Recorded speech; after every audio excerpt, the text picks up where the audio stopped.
Sur ces images d'un syndicat de police, les forces de l'ordre pourchassent une voiture en fuite. À bord, un groupe de jeunes soupçonnés d'avoir payé avec de faux billets dans un restaurant. Un majeur et 4 mineurs selon le parquet de Nancy. Les policiers parviennent à bloquer la voiture en lui barrant la route quand l'un d'eux tente d'interpeller le conducteur du véhicule.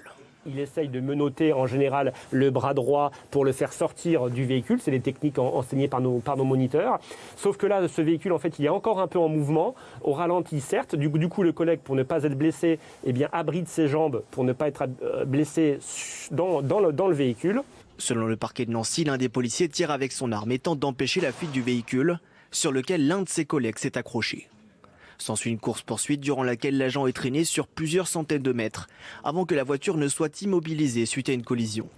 Légèrement blessé aux jambes et au bassin, le policier a dû être conduit à l'hôpital, tout comme les 4 personnes interpellées, placées en garde à vue. On est toujours, depuis 3 ans, entre 24 et 26 000 faits de refus d'obtempérer. On a de plus en plus, ça c'est la nouveauté, on a maintenant des conducteurs qui vont prendre tous les risques, même avec un policier.